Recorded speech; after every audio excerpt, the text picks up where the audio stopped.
Today on Grid Live, we'll review the NASCAR Cup Series at Michigan. Did Kevin Harvick pull off the sweep? MotoGP had a historic weekend. We'll tell you all the happenings at the Czech Republic Grand Prix. And more historic news from Formula E, the Berlin E-Prix, all that and more right here on Grid Live. Hello everyone, and welcome to Grid Live. Joe Santiago here, along with Kobe Lambeth from the Podium Finish. Post-race edition, we had an exciting weekend of racing right here going on. It's definitely one of the best race weekends, I think, throughout the entire year so far, considering we had NASCAR, IndyCar, MotoGP, Formula One, and of course, Formula E. Now, as I mentioned, we were supposed to have IndyCar, still getting used to the fact that the IndyCar race had to be delayed due to everything that's going on with the pandemic. But definitely we were excited to have racing continue on. And now let's get into a little bit of MotoGP. With MotoGP, we had a great MotoGP race in which it was the Czech Republic Grand Prix. Now, the Czech Republic Grand Prix was really interesting because qualifying, we saw Johan Zarco on a year-old Ducati bike take the pole. So it's going to be really interesting to see what he could do with a one-year-old bicycle and try to take that win. And certainly enough, he started up front, but he didn't last long as Franco Morbidelli took the lead shortly afterwards. The point leader and the leader of the grid ranking, Fabio Quartararo, he started up front, and for a while he was running up there in second place, but the big surprise, rookie Brad Binder out of South Africa in his Red Bull KTM, he was running third. Prior to today, the only time Red Bull was in the podium was during a wet race.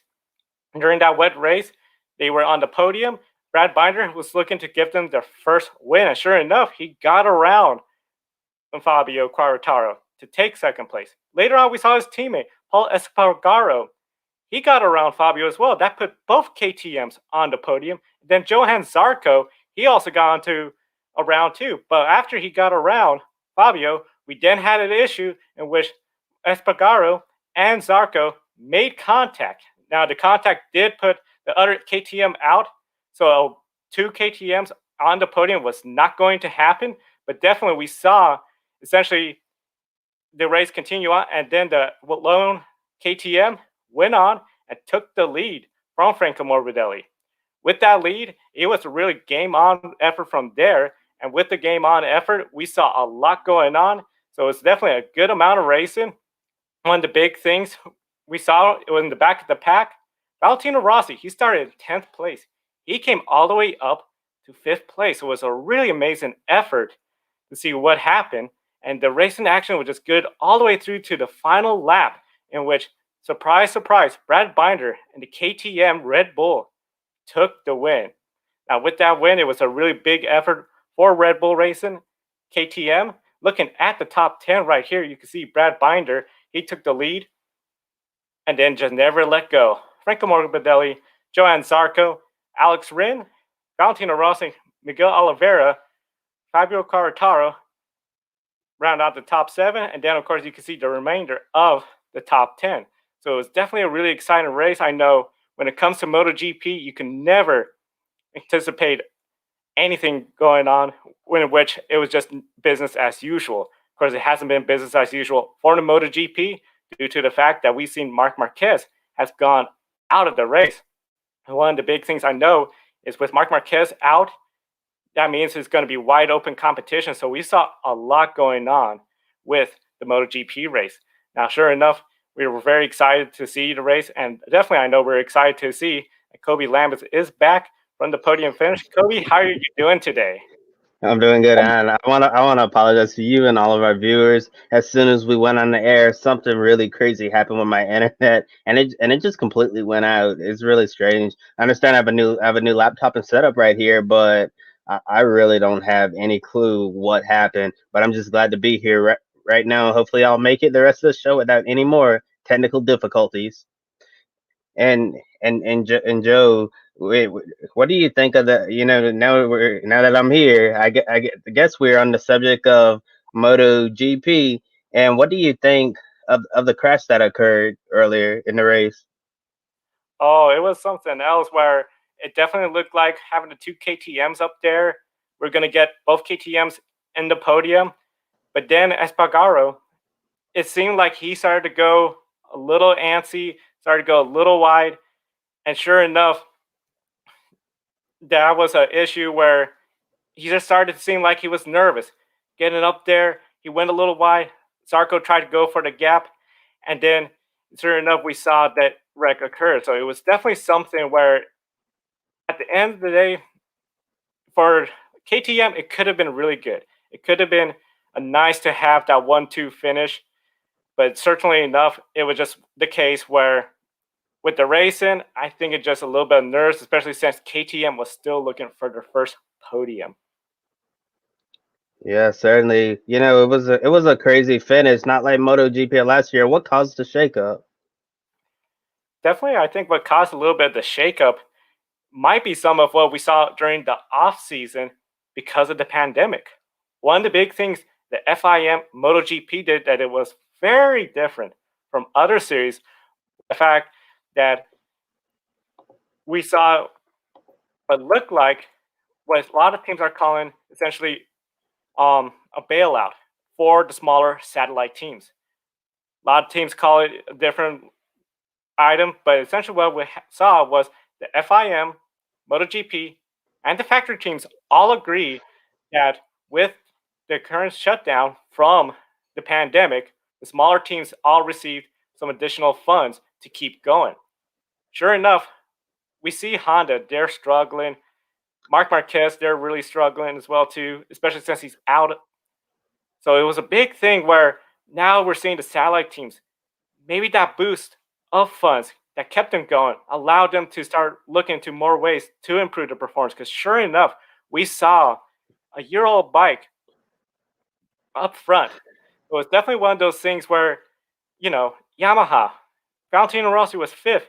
He was way in the back. The other Yamahas, they were up in the front. So it was a really strange situation, but definitely it was something where I think a lot of folks were really excited about it. And yeah, other than that, I think that just pretty much wraps up. Kobe, when is the next MotoGP race for all our fans to be aware of? And the next MotoGP race is next Sunday in Austria. Be sure to check it out on NBC Sports here in the United States. Definitely NBC Sports. They'll be covering the MotoGP race. Now, of course, if you tuned into us, you probably were just watching on NBC as well the NASCAR doubleheader from Michigan. NASCAR Cup Series, of course. Yesterday on Grid Live pre-race, we said there will be two types of races. Essentially, one with a lot of cautions and one with very few cautions. Yesterday's race had 9 caution flags. Last race with 6 cautions or less was the first race in Pocono when they had the Pocono doubleheader. Now, Kevin Harvick controlled and dominated yesterday's race, but had some late battles, including with Chase Elliott. Now, Harvick coming in after that win yesterday tied Denny Hamlin with 5 wins for the season. So it's going to be really interesting to see what was going to happen today. And then Sunday, the race, boy, was this something else. We saw the top 20, they were inverted. So Harvick had to start 20th. But guess what? Because of the day before, there's a lot of changes that occurred. And sure enough, we saw essentially a good race in which Clint Boyer, because of all the penalties, he got to start up front. And he really showed, as Kobe would say, clean air is king.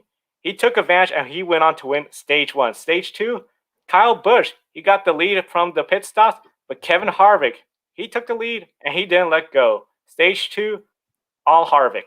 Now, both stages, no caution flags. So sure enough, we started with stage 2, and that's when we see the first caution. That was with Ryan Blaney. He had the lead. Brad Keselowski was coming up. Brad Keselowski went low. He was in second place. He got loose and collided with Ryan Blaney, taking both of them out. Kobe, was it too early for Brad Keselowski to make that move? I wouldn't necessarily say it was too early for Brad Keselowski to make the move, but it was just an unfortunate mistake on his part. It looks like tried to make the pass on Ryan Blaney for the lead and got loose on the bottom and ended up taking out his teammate. And after he got out of the car, Brad did an interview and he took full responsibility for the incident. He felt bad for tearing up two cars from the Team Penske stable, and I'm sure that they're just going to move on from this. And Ryan Blaney also gave a classy interview as well. it seems like by tomorrow morning, both drivers are gonna move on from this incident. It was just an honest mistake from Keselowski's perspective, and just gonna have to keep on moving forward and prepare for the Daytona Road Course, which nobody has been to in a stock car. Nobody has been to in the stock car. And I totally agree with you. It seemed both of them realized the nature of the situation. This wasn't a last lap. I'm going all in trying to get the win. This was simply racing hard. I didn't knew I was going to be that fast entering the corner. I was able to hold on to it. In the case it didn't work, and both of them did give a very classy interview in which they both said this isn't going to carry over. And especially, I can only imagine Roger Penske is still going to talk to them Monday about, hey, I want you guys to go out there, race hard for the win. You just got to remember, number one rule, don't take out your teammate. Now, Clint Boyer, during that mess with Keselowski and Blaney, he stayed out, but he had made some severe contact with Alex Bowman, in which he stayed out, he didn't go in. A few laps later, he had to pit during green flag times and lose a lap because of pitting due to a tire rub. And lap 107, this is when we got something really interesting. This was during pit stops under caution. Almirola stayed out. Now, a lot of people anticipate this was strategy because if the rest of the race was to go green all the way, the chances of somebody finishing the race is going to be very tight. Fuel mileage. Doesn't that sound familiar for a lot of fans? Fuel mileage and Michigan Speedway. Denny Hamlin, he took no tires, just fuel. Some took 2 tires only, like Kevin Harvick. At the restart, Kevin Harvick, he retook the lead. And then he's eventually held down to that lead and survived even a late restart and a late battle from Denny Hamlin to take the win. Taking a look at the top 10 finishers, Kevin Harvick, Denny Hamlin, Martin Truex Jr., and Kyle Busch are your top 4. Of course, with this win, now Kevin Harvick has 6 wins this season. Joey Logano, Aric Almirola, who finished 6th, and an interesting note, it was because of code word error, hot dog, in which Aric Almirola stayed out. Matt DiBenedetto and the Wood Brothers, great run, 7th place. Austin Dillon, he had that wreck Saturday, rebounded with an 8th place. Chase Elliott, we're going to be talking a lot about him, especially with the choose rule. And Kurt Busch rounds out your top 10 in the NASCAR Cup Series race. Now, as I mentioned, Harvick has 6 wins this season. It seems prior to the pandemic, they were not really up there contending for wins, but since the pandemic, they are up there for wins. What has changed since then? Well, I'm not necessarily sure what's changed since we've come back from the shutdown, but it definitely seems like Kevin Harvick and Stewart Haas Racing definitely have everything figured out for right now, and it seems Harvick might be the favorite for the championship right now, and Denny Hamlin's not far behind, and it seemed like Brad Keselowski was getting some momentum going before his race-ending crash, and also finished last for the very first time in his career, assuming there was no disqualifications post race, and it's certainly going to be interesting to see if Kevin Harvick is going to continue winning, and if is Denny Hamlin gonna like? We're going to see it's going to be like a tennis match. Kevin Harvick wins one, Denny Hamlin wins one, Kevin Harvick, Denny Hamlin back and forth, and then Brad Keselowski gets in there, and someone else new. Yeah, it's certainly going to be quite a fight for the championship when we get to Phoenix. It will be a fight once we get to Phoenix between the two of them. It just seems like they're both really the class of the field. Yeah, we saw Brad Keselowski dominate last weekend, but who did he have to beat? Denny Hamlin. If it's not Hamlin, it's Kevin Harvick. Now, the one thing that was interesting, I think, strategy-wise, too, New Hampshire, of course, that was a one-time race there this season. Of course, Harvick would have wanted to love to see that win, but it definitely was just a case where, since we're only racing there once, it's not a playoff race. Maybe it was an opportunity for the team to just use that as a test session to take notes. Very interesting. I think there's a lot of strategy going on, and it just seems Kevin Harvick, that 14, they seem to have one step ahead of everybody. Now, one of the reasons why they're a step ahead of everybody today, they used the same car from the Brickyard, which won. They brought it to Michigan, and it has won. What other tracks will be a good fit for this car? Well, post race, Kevin Harvick was thinking that this car actually might not run again. Although with this car, he's 3 for 3 with this car. Winning the Michigan doubleheader and then the Brickyard 400. Yeah, and Harvick says that it's track specific, and despite winning at two of the larger ovals, he doesn't know if the car's going to show up again. But Jeff Gluck at the Athletic reported that he asked Rodney Childers about this, Kevin Ives crew chief, and he said that it's up to him, Childers, to decide, and it's going to be top secret, and he probably won't tell any of us when or if he decides to roll out this certain car again. This car seems to be a real big secret weapon. Definitely, I see it. If they're in the championship, it's going to be at Phoenix, and that's going to be bad news for everybody. I could definitely see this in the playoffs, but especially in the key races, probably where Kansas, a couple other races where that win is very important to lock them into the next round. I will not, and I'm pretty sure I will not anticipate to see the Ford car bring that car to the Daytona road course. That's going to be too crazy. They're not going to bring it to Talladega. They're not going to bring it to Daytona. They're going to bring it to some key races. So it's going to be really interesting to see how the rest of the Cup Series teams handle this race car. Now, of course, we'll be talking about NASCAR later on in the program, but we now got some news from Formula One. Oh yes, recapping the 70th anniversary Grand Prix at Silverstone. It all started with the Mercedes lockout on the front row, Valtteri Bottas and Lewis Hamilton, and Nico Hulkenberg rolled off third on the grid in his return for the second straight weekend. This time, Hulkenberg actually got to race, and Max Verstappen started up front as well on a very hot day at Silverstone. And at the start, it was a Mercedes 1-2 for a while. Max Verstappen moved into third. Nico Hulkenberg fell back to fourth. And in mid pack, Sebastian Vettel went for a spin. And the struggles continued for him and Scuderia Ferrari. And this was a mistake by Sebastian Vettel as he spun out all on his own. Joe, do you think Sebastian Vettel has hit a new low in what is a lame duck season for him? Yes, he has. I feel this was a new low. Spin out on your own. I don't think he's having fun racing anymore with Scuderia Ferrari. I don't think Ferrari's really putting in that much effort because now he's so far behind. They got to really focus on Leclerc to try to stay ahead in the championship. Yeah, they're going to try to help Vettel, but I think this is just a low point for them, and I don't see how he's going to really recover. Yeah. At this point, it seems like Sebastian Vettel right now ending his tenure at Ferrari. It's like it's like a job you're working and you're gonna be quitting soon, and you just really don't and you just like don't really care like what happens at the moment. I don't know for sure if that's the mindset Sebastian Vettel has, but right now at the moment is like it is what it is, and we said in the Grid Live pre-race show we said that tire management would be key, and both Mercedes were up front with blistering tires, and they had to stop early in the race. And Max Verstappen, however, stayed out on the hard tires for over 20 laps due to some great tire management skills. However, a slow pit stop for Verstappen saw him lose the lead to Valtteri Bottas, but he quickly regained the lead, and Daniel Ricciardo in the Renault was running well as too, but a tire went down and he finished that side of the points. And once again, Sebastian Vettel, close but no cigar, not in the points at all. The lame duck season continues on. And in the end, Max Verstappen and Red Bull ultimately took took the win at Silverstone to win the 70th anniversary Grand Prix. And now looking at the top 10 results, Verstappen top step of the podium, then Mercedes with Lewis Hamilton, Valtteri Bottas round out the podium.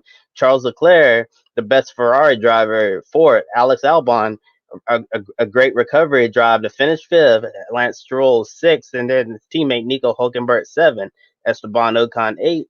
Lando Norris ninth, and Danny Kvyat rounds out the top 10. So going back to Max Verstappen's great tire management skills, Joe, were you surprised to see how Max Verstappen was able to manage his tires better than anybody else in the field today? Yes, I was. A lot of times when we think of Max Verstappen, we think of him as a hard charging, pushing the limits, very aggressive driver. Today, with a little bit of strategy, he had the hard tires.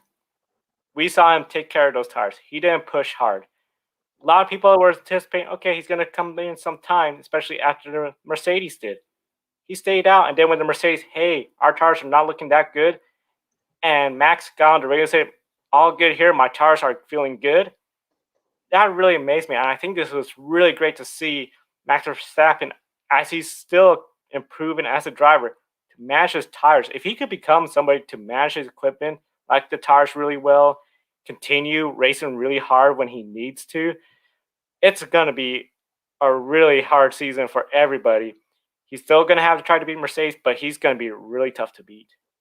Yeah, certainly a spectacular tire management from Max Verstappen. And with him winning today, do you think it's now game on for the championship?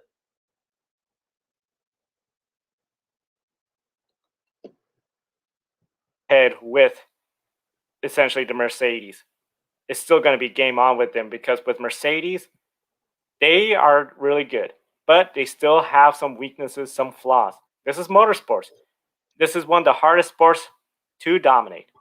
The fact that Mercedes has done it for so long, they can only go so much further without the competition catching up. And I think Max Verstappen, he is clearly the number three driver in this championship battle. Yeah, and the next race weekend is going to be Spain. At the moment, it's really interesting because the number of virus cases in Spain are going way up right now. At the moment, as more people over there, I've seen some clips in the news, are starting to move on and about, and the virus is really starting to spread. So that's definitely a story we'll be following here at the Grid Network. And Spain at the Barcelona Catalunya circuit, that's the site of Max Verstappen's first career Formula One victory. Who do you think is going to be the favorite if or when we get to go to Spain? Definitely, I got a feeling Max Verstappen has to be up there just as well with Mercedes. Normally, I'll be talking about Mercedes and then Max Verstappen if they have not a good race, some bad luck, or something goes wrong for the Mercedes. But this is a track of his first win. Yeah, when he got his first win, it was because of two Mercedes took each other out. Now, I don't see that happening, but I do see Max Verstappen really bringing the fight to both Mercedes. Yeah, certainly. I think Max Verstappen might be a favorite in Spain. Is to in order. Yeah, I just certainly think that Max Verstappen and is definitely going to do well in Spain. However, I still think right now that Mercedes will hold the advantage in the championship with Lewis Hamilton remaining the favorite. But Max Verstappen will certainly not go down without a fight. Yeah, Max is not going to go out without a fight. He's going to be fighting all season long. He wants a championship more than anything, and he feels like he really has to fight, take it away from the Mercedes team.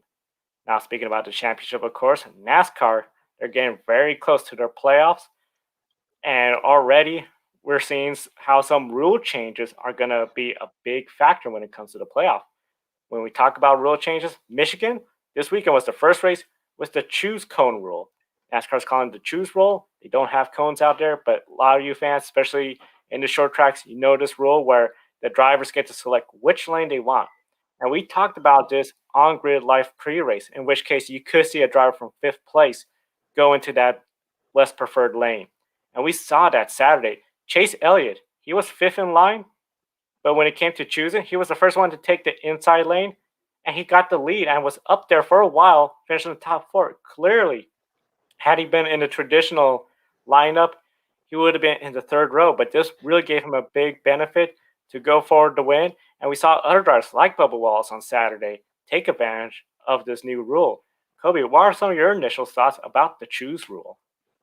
I certainly know there's a rule that Matt Weaver's been preaching for years and years now, and actually, I read one of his articles previously, before NASCAR even said anything about bringing the choose rule, and and after reading it, I still didn't completely understand it, to be honest with you, and I'm like, I don't know about this, and then NASCAR did at the All Star race at Bristol, and however Fox coverage didn't really do a good job explaining or showing it on TV, and then I feel like NBC certainly helped the fans and people at home truly understand how the choose rule can definitely be beneficial. And now with the choose rule at certain tracks, picking the outside lane might be better than starting on the inside, because take off better on the outside, and it might be vice versa at other tracks as well.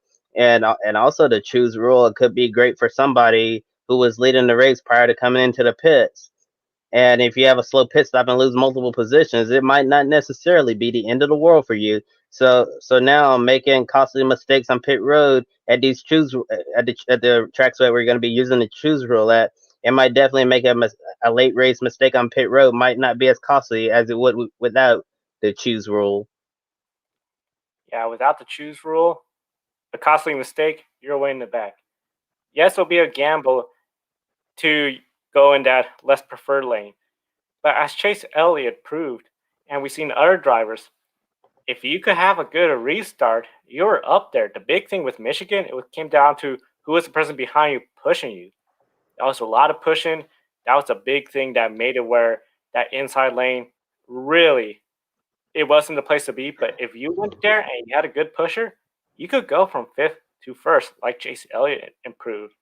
Now I do agree with you. Definitely NBC coverage of how they explain the rule, showing the vehicles, take the lanes, and then even posting a graph of how many positions each driver gained or lost because of the choose cone rule was very handy, and I think it was really good for all the fans because initially it does sound more confusing, but definitely once the NBC showed it, I think they made it a lot easier for everyone.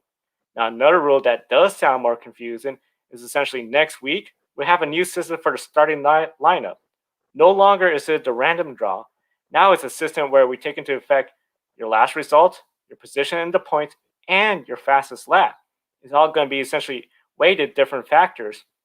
So no longer is it you're going to be locked in first to 12. It could be you might be 12th, but depending on what your fastest lap and your last week's race result, you could be starting much higher, much lower. It's really, I think, very unique system where it does sort of reward what you did, especially in the last race, where you are in the points, and where you finish. What do you think about this rule? Especially with this rule, we're gonna use it next week at Daytona, the road course. I definitely feel like it's a lot more fair than the random draw, and it's definitely quite a unique system. A lot of math involved. And I'll leave the mathematicians. I'll leave that up to them, those experts, to figure out that because I'm not a math person. I'll talk about it in the Grid Live pre-race show, and I was like, anything that involving math and communication majors, we need to just leave it alone and let the experts handle that. But especially, at the Daytona road course, a track that nobody's ever driven in a stock car before, and especially even if we do have some IMSA drivers in the field, it's going to be a new track for them as well with the addition of the chicane. Heading down onto the front stretch off of Speedway 4. With the addition of the chicane, it definitely changes the flow of the track. And I'm sure the safest place might be on the front row because you have no idea what's going to happen mid pack because drivers are going to be getting practice trying to figure out where their breaking points are and all of that. And iRacing actually added. I mentioned this before. iRacing added the chicane, scanned the track, and added that so the drivers can be able to get plenty of practice virtually. And although it's virtual, it definitely doesn't take away from getting actual practice laps in real life. Yeah, it's not the same as real life practice laps. It's gonna be really interesting because we're gonna see where you were in the top 12 and guaranteed somewhere in the top 12 spots. Now you might be starting a little further back depending on where you finish. Especially, let's look at Brad Keselowski, Ryan Blaney. Not the greatest weekend to finish last place. That's going to really weigh down their score for the Daytona Road Course. But they might be really further in the back, especially for a race like this.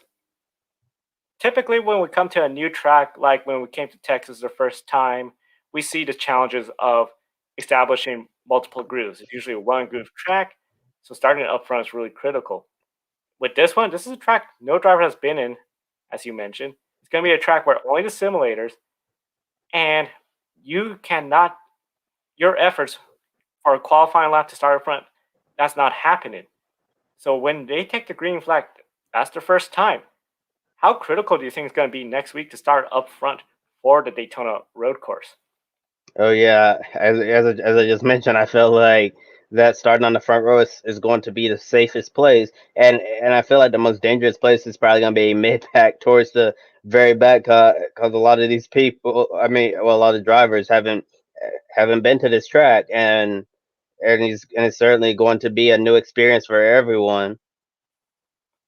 Going to be a very new experience, and it's going to be a very nerve-wracking experience, I think, for the folks in the NASCAR playoff bubble. Taking a look at the playoff bubble right now, of course, Aric Almirola, he extends his lead, and essentially he is in a really safe spot.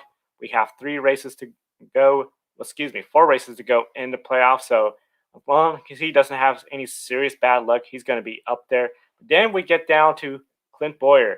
Because of that late miscue with not pitting, he's only 60 points in the good. So if somebody was to essentially win, besides not get him one spot lower, if somebody wants to finish second place, score the points for the stage wins, he's going to be in a really good spot to essentially get the same outcome of falling back in the pack. Matt DiBenedetto, he's still in the same spot as well too.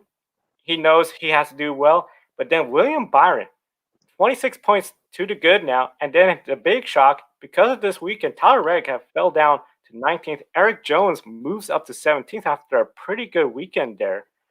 Now, it's going to be really interesting to see how everything turns out, especially it's going to be a nerve-wracking race at Daytona for all the teams, especially the ones that are winless and on this playoff bubble. They don't want to go through this and try to be dependent on a win here. Now, week after week, we've seen Denny Hamlin, Kevin Harvick, they're just battling for the win, it seems, just about every week. When it comes to the Daytona road course, do you think Kevin Harvick and Denny Hamlin are still going to be favorites to win? Or do you think since it's a new track, it's just going to be craziness and anybody could win? Oh, I'm definitely not going to pick any favorites at all heading into this weekend. I certainly think that this is certainly going to be a wide open race, especially since it's the Daytona International Speedway road course and in Florida. And Florida weather is unpredictable. And since they are at a road course, they'll be able to race in the rain if it does indeed rain in Florida. And rain in Florida seem to go hand in hand. And if we get a wet race, it's certainly going to be crazy. Watching those stock cars race in the rain. I believe it might be. I believe it actually might be the first time we've ever seen Cup cars race in the rain. I know we've certainly seen it in the NASCAR Xfinity Series multiple times before, but it would certainly be interesting to see the Cup cars racing at Daytona in the rain. And I feel like if it's a rain race, it's definitely going to, the gap between the larger and the smaller teams is going to shrink significantly, and you might end up with a shock winner locking themselves into the playoffs. Yeah, you might end up with a shock winner. It'll be the first NASCAR Cup Series points race in the rain. I know about, I believe in '96, there was a NASCAR exhibit race over in Japan, but definitely be the first points race. Speaking about points and rain, today, Formula E, their last race, had a little bit of raindrops, but a whole lot of action. Kobe, can you tell us all about what happened? Oh yeah, right here. Continuing with our Formula E Fest coverage. Today's race it was the fourth race in Berlin. It started off with a tense qualifying session with Antonio Felix da Costa capturing the pole, which would eliminate 4 drivers, including his Diaz Techeetah teammate Jean-Eric Vergne. And Antonio Felix da Costa was in Group One, set the fastest lap, and barely made it to the Super Pole in sixth place. And Antonio Felix da Costa ended up setting a new track record with his hot lap. And however, none of the other 4 drivers in Super Bowl were able to beat him. And Jean-Eric Vergne, who was the last driver out, did set a new track record and kept his championship hopes alive heading into the race. And Vergne started out leading from pole and he was out front most of the race. But then Antonio Felix da Costa moved around him to take the lead. And I know that this move got some people wondering, Joe, did we see team orders? I believe there was some sort of team discussion that went on. You have your front 2 drivers up front. One could wrap up the championship. The other one, because of the unpredictability of Formula E, could still claim second place in the points. You don't want the 2 of them to get together, cost both of them points, because that would mean Vern will be further back in the points, and DaCosta will have to wait another race to secure the championship. So I do think there was some talks there about how to approach the race, so that way the 2 didn't go out there and accidentally wreck each other. Yeah, Max Gunther went out on the first lap, and this meant no matter what, a top five finish for Antonio Felix da Costa would win him the championship. And there was hard racing all throughout the field, especially behind the two DS Cheetahs. And Antonio Felix da Costa, eventually let Jean Eric Verg go by, and Verg ended up winning the race. However, championship hopes were long gone as Antonio Felix da Costa, with two races to go in the 2019-20 Formula E season, clinched the championship. And right here, looking at the top 10 finishers from today's E-Prix, it was a DS Techeetah 1-2 Jean Berg, and then your champion Antonio Felix da Costa. Final spot on the podium goes to Sebastian Buemi. Nick DeFries, strong fourth place finish. Oliver Rowland rounds out the top five. Then you got Lucas Degrassi in six, Mitch Evans seven, who we thought was going to be very competitive in the Jaguar when we return to action. And then Andre Lauderer eight, Alex Lynn ninth, and Felipe Massa rounds out the top 10. And speaking about Antonio Felix da Costa, the newest champion of Formula E, Joe, what are your thoughts on him clinching the championship with two races to go? Very impressive. First off, definitely congratulations to Antonio Felix da Costa, win the Formula E championship. One I think was really great to see was Formula E recognize his path to the championship. It wasn't just this year or just last year where he did have wins with Andretti. This was a long time coming. He's been there since the first season, racing in the back. There was times where it looked like his racing career might be done, but he still was able to get into teams and just do really good. And I think overall, very good for the sport of Formula E. Antonio Felix da Costa this week, he seemed very confident. He was very comfortable, and he pulled off this championship. And I think he'll be a great champion representing Formula E. Yeah, and John Antonio Felix da Costa, he clinched the championship, but also DS Techeetah clinched the team's championship. So all of the hardware is already taken, and with two races to go in the season. What do you think the mindset's going to be for all these teams with nothing major on the line now? Going for the win, that's the big one. Second place is still going to be really close. Yeah, John Eric Verne has second place. Him and the Cheetah, I think they're going to be really looking at, okay, let's secure second place for John Eric Verne. We still got Buemi, you still got Lucas Degrassi. And it's just been really interesting. Looking at the points, if you were just to remove Antonio Felix da Costa, that second place battle has shifted so many times. We've seen Mitch Evans had it, Lucas Degrassi, John Eric Verne, Max Gunther. If that was a championship, that would be true Formula E where we've seen this unpredictability. But Da Costa, with what he did dominating, everybody's bound for second place. So it's going to be really interesting to see how everyone takes the fight to John Eric Verne. Yes, certainly. Formula E is very unpredictable, and we'll have more Formula E coverage on Monday with Jack from Formula E Zone. And be sure to tune in tomorrow at noon Eastern Time. Noon Eastern time. We're super excited to have Jack with Formula E Zone joining us again. A little bit of NASCAR silly season and Xfinity coverage. Of course, we had a crazy start to Xfinity series at Road America with a lightning and rain delay. However, once the lightning delay was gone, yeah, the track was still wet, but this is a road course. So we had wet rain tires with wet weather conditions. We saw the gap between the large and the small teams really decrease. We saw drivers like Josh, Preston, and Alex Lab all take turns out front where you'll normally see some of the bigger teams. Kobe, why is it the rain such a great equalizer, especially for the small teams?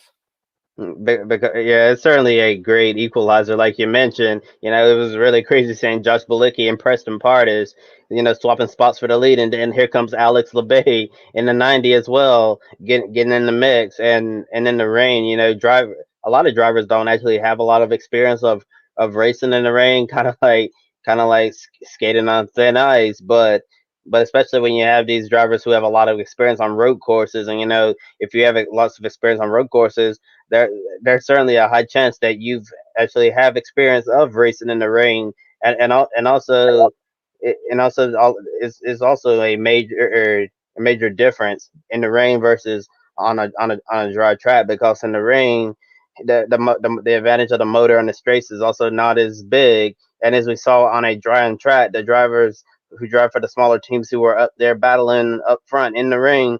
Once the larger teams were able, to once the larger teams were able to get on slicks and get faster, they were just like blown away on the straights because of the motor power.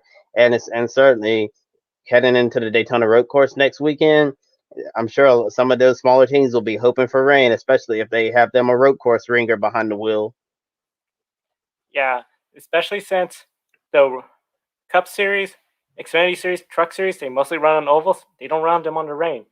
If you have a road course ringer and they have experience racing the rain, most likely, if it rains in Daytona, they're going to be in a really good spot to try to go for the win. Now, of course, we did see the track did eventually dry it up, so we did see some of the larger teams, some of the more familiar names coming up to the front. Essentially, with the road course situation, we had some of the great action going on, especially Preston. He held the lead with 2 laps to go and held on for a second top 10 finish of the season. The other one, of course, was at IMS, another road course. Now, part of this does come from spec media competition and showed his talents in the Xfinity car. Austin Cindric and AJ Allmendinger, they really rose up to the top. At the end, Cindric winning the Henry's 180 and Dinger taking second. Andy Lally, top 5 with our motorsports, great performance from him. And looking ahead to the next race at the Daytona Road Course, do you think the road course ringers will have another opportunity to shine, especially with the unpredictable Florida weather and the regulars not familiar with the Daytona Road Course? Certainly, that's why I said before, but before I got off Twitter for the night, that's why I said I was really excited to see the entry list. I thought the racing at Road America was just spectacular, and it's always exciting to see drivers who typically race on road courses full time, or drivers who have a lot of road course racing experience. I've always been a huge fan of drivers crossing over and trying out other disciplines of motorsports. So it's really cool to see IndyCar driver RC Anderson running the Xfinity race. RC has starts in the NTT IndyCar series and also ran Indy Lights as well. Come from open wheel racing and coming to Road America to try out a NASCAR stock car. Certainly thought that was really cool. And also you got Andy Lally from IMSA. And then Austin Cindrix also has some experience racing sports cars, and AJ Allmendinger as well with open wheel and sports cars experience. I certainly think that, especially if we, with the regulars having not a lot of experience on the Daytona road course and nobody with experience with the chicane, I certainly think it's going to be unpredictable. And if we see rain, I certainly think that you might see drivers with IMSA or open wheel experience rise to the top. Yeah, the open wheel IMSA drivers, they're going to be rising up with this rain. They know how to handle the car in those situations.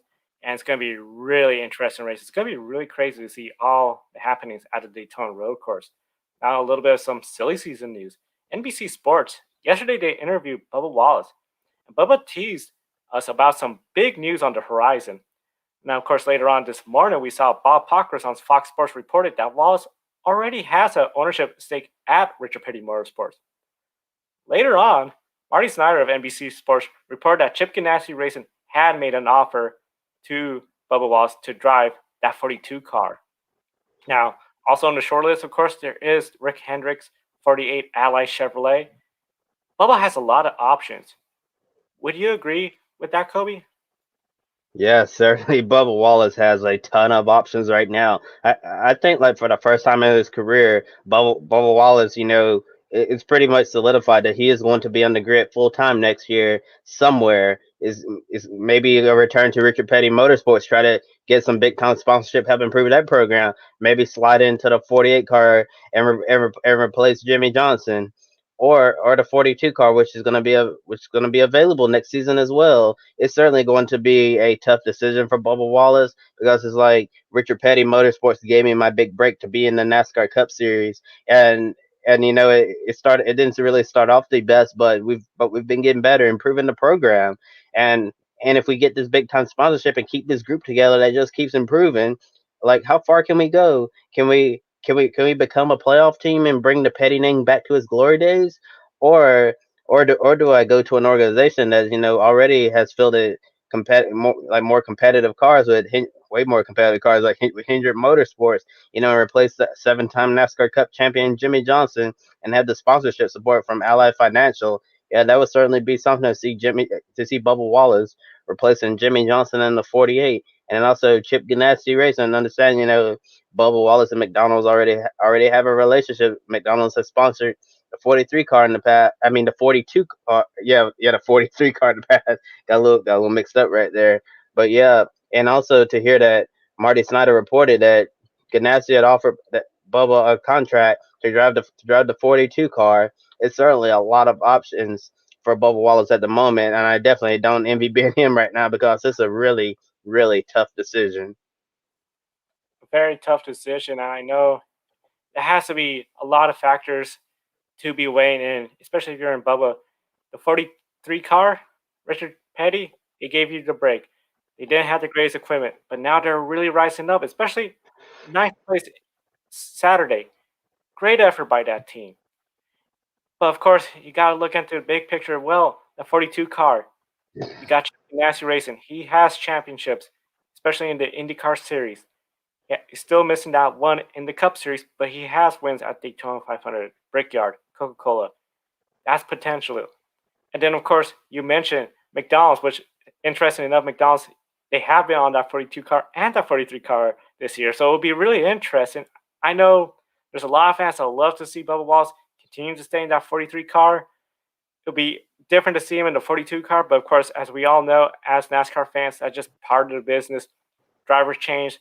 Sometimes that means the number also changes with the driver. Now, also on the short list for that 48 car has to be Eric Jones. Prior to the race, Eric Jones told NBC Sports that he was blindsided by the Joe Gibbs racing decision to let him go. Jones, though, through talks, said everything went well. Business first, of course, that's just the nature of the business. And everyone, not just the drivers being evaluated, including the crew chiefs, other team members. This isn't the first time we heard of such a story. Same story, different driver. Why is this such a cutthroat business?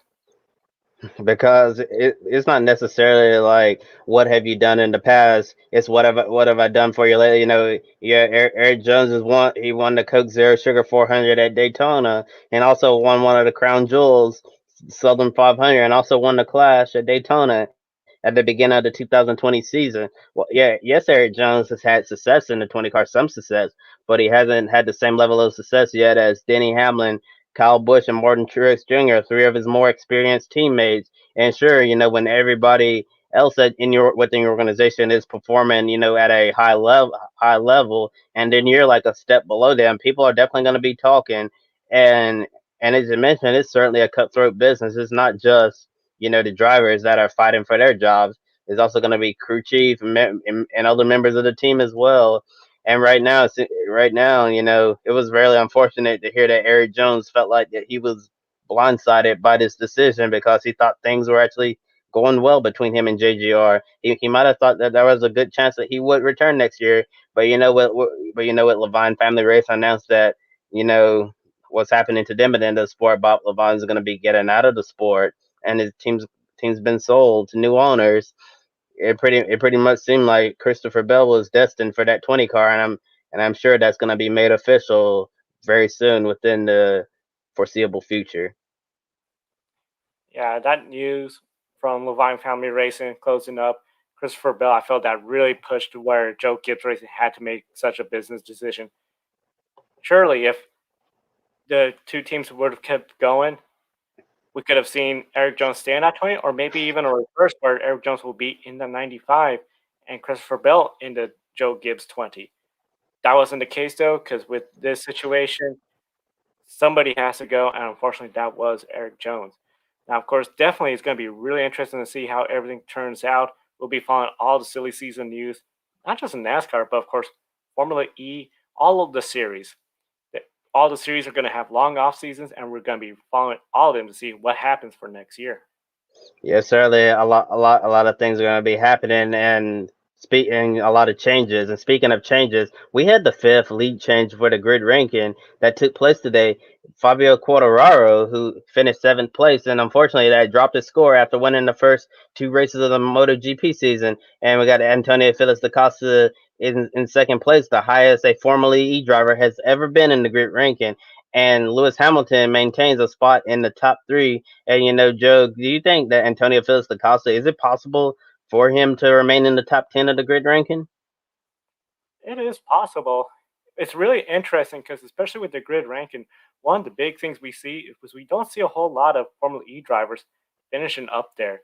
DaCosta, second place, he is really high up there for a Formula E driver. Of course, 3 wins in a row, that has really helped him. It's a shorter season, so right now they've only completed essentially 9 out of the 11 races, so that's a higher percentage of wins. So it's going to be really interesting to see if he could stay up there at the Berlin E-Prix track, especially they're not going to be in a different track, he could end the season in the top 10. Yeah, the Formula E season only has two more races to go, and then they're gonna be done, and they won't be back on track until 2021. And like what? And like why? Like with the situation and all, be a really long off season for Formula E. Why is it so challenging for Formula E drivers to finish in the top 10 of the grid ranking? One of the big challenges Formula E drivers have, especially with the grid ranking looks at dominating performances. Last season, the highest finishing Formula E driver in the grid ranking was 21st, John Eric Verne. But look at the season last year, 8 different winners. Just crazy amount of competition. The inconsistency we see, it's very high in Formula E. This year is very different. Yeah, we still see that inconsistency as the full grid ranking shows. The next Formula E drivers, I believe, in the 15th or 16th position. But Antonio Felix da Costa to win 3 in a row, he has just about a podium in almost every race. He is very consistent. If he's in the top 10 throughout the rest of the season in the Formula E, I see him finishing in the top 10. The highest finishing Formula E driver in the grid ranking was 7th, and that was John Eric Verne 2 seasons ago. And prior to that, Lucas de Grassi, who also got 7th place. Yeah, and be sure to check out the full grid ranking, which will be posted on our Twitter page at Grid Ranking. And we're still awaiting the updates from the Grid World Motorsport League. And be sure to follow them over at grid_WML. Definitely, we encourage everyone to follow both Twitter accounts. We encourage everyone to tune in tomorrow, noon Eastern, for Formula E Fest special. We're going to have Jack on the program. We're going to be discussing everything leading up to this moment. And of course, essentially, we have 2 more races to go. Brand new track, brand new corners, how everything turned out, especially since the championship's out of range for everyone.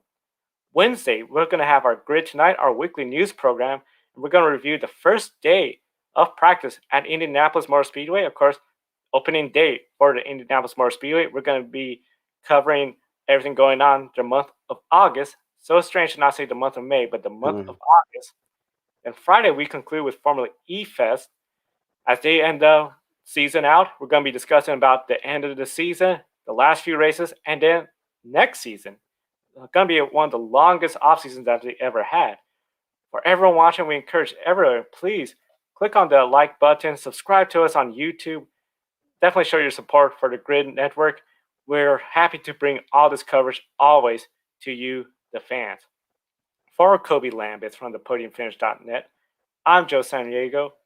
Thank you for watching. Have a wonderful evening. We'll see you tomorrow for Formula E Fest.